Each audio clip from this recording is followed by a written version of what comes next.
نحمده ونصلي على رسوله الكريم اما بعد اعوذ بالله من الشيطان الرجيم بسم الله الرحمن الرحيم رب اشرح لي صدري ويسر لي امري واحلل عقدة من لساني يفقهوا قولي واجعل لي وزيرا من اهلي رب زدني علما رب زدني علما رب زدني علما آمین۔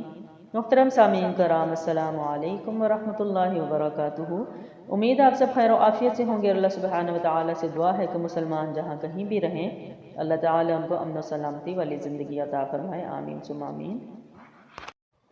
ہم نے اپنی پچھلی ویڈیو میں لیسن نمبر 1 کیا تھا اور اس میں ہم نے حروف ہجا کے پہلے 4 حروف کیے تھے، الف، با، تا اور ثا، اور مجھے امید ہے کہ تصاویر کے حوالے سے اور ایکسپلینیشن کے حوالے سے آپ کو وہ حروف کافی کلیئر ہو چکے ہوں گے۔ اسی کے ساتھ ہم اپنے آج نئے سبق کا آغاز کرتے ہیں۔ اعوذ باللہ السمیع العلیم من الشیطان الرجیم بسم اللہ الرحمن الرحیم۔ حروف ہجا کا جو 5واں حرف ہے وہ ہے جیم۔ جیم بھی باریک حرف ہے اور اس کی ادائیگی کیا ہے، اگر آپ تصویر پر غور کریں تو آپ کو اندازہ ہو، آپ نے ہونٹوں کے درمیان کی سپیس، دانتوں کے درمیان کی سپیس اور پھر زبان جو ہے اس کی شیپ آپ نے نوٹ کرنی ہے کہ اس کی ادائیگی کیسے ہوگی۔ زبان کے درمیان کو درمیان تالو سے لگا کر، پھر سنیے، زبان کے درمیان کو اوپر تالو کے درمیان سے لگا کر جیم کی آواز ہے، اور وہ آواز کیسی ہوگی، جیم جیم جیم، یعنی باریک آواز کے ساتھ۔ اگلے حرف کی طرف چلتے ہیں۔ اگلا حرف ہے ہا۔ ہا کے لیے کیا کرنا ہے، آپ یہاں پر بھی دانتوں اور ہونٹوں کے درمیان کی سپیس دیکھیں اور پھر شیپ جو ہے زبان کی وہ تھوڑی سی چینج ہے، وہ پیچھے کی طرف ہے، پیچھے کی طرف لے جانا ہے۔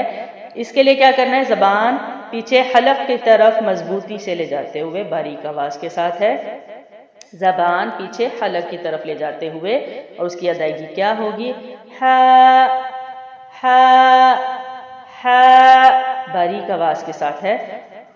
اس کے اگلے حرف پہ چلتے ہیں۔ اس کا اگلا حرف ہے خا، اور یہ حروف ہجا کا 7واں حرف ہے جو کہ موٹا ہے، ٹھیک ہے، یہ موٹا حرف ہے، یعنی اس کی آواز موٹی ہے، اور اس کی ادائیگی کیا ہے، زبان کے پچھلے حصے کو اوپر کی طرف بلند کرتے ہوئے، زبان کا پچھلا حصہ۔ ان تینوں میں ہم نے زبان کی شیپ اگر نوٹ کریں تو چینج کی ہے، اور ہونٹوں اور دانتوں کے درمیان جو سپیس ہے وہ سیم رہی ہے، مطلب اس کو ہم نے چینج نہیں کیا، صرف زبان کی شیپس کو چینج کیا ہے۔ اس سے اندازہ ہونا چاہیے کہ قرآن کی ادائیگی کے لیے زبان کا استعمال، حلق کا استعمال، ہونٹوں کا استعمال اور سینے کا استعمال ہے صرف، ٹھیک ہے۔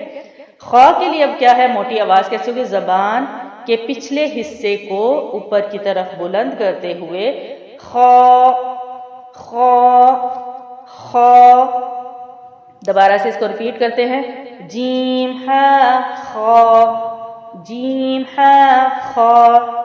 اگلے حرف کی طرف چلتے ہیں۔ اگلا حرف ہے دال، اور اگر آپ غور کریں پیچھے تصویر پر جو ہم نے پیچھے لیسن کیا تھا اس میں تا تھا، تا اور دال کا مخرج ایک ہے، یعنی نکلنے کی جگہ ایک ہے، شیپ ایک ہی ہے، ایریا ایک ہی ہے، اور وہ کیا ہے، زبان کی نوک کو سامنے والے 2 دانتوں کے جڑ سے لگا کر، زبان کی نوک کو سامنے والے 2 دانتوں کی جڑ سے لگا کر، جو ہم نے تا میں بھی کیا تھا۔ اس کا مطلب ہے تا اور دال ایک ہی جگہ سے ہے، تا دال تا دال۔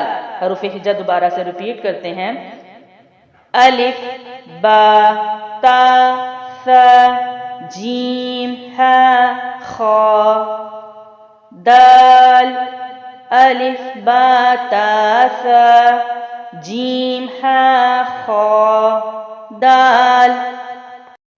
اسی کے ساتھ ہم اپنے آج کے لیسن کو اینڈ کرتے ہیں۔ اللہ سبحانہ و تعالیٰ سے دعا ہے کہ اللہ سبحانہ و تعالیٰ ہمیں قرآن ایسے پڑھنے کی توفیق عطا فرمائے جیسے اس نے اس کو نازل کیا ہے، اور اسی قرآن کے برکات کے ذریعے سے ہمیں دنیا و آخرت میں کامیابی عطا فرمائے، آمین ثم آمین۔ اپنا تب تک بہت خیال رکھیں۔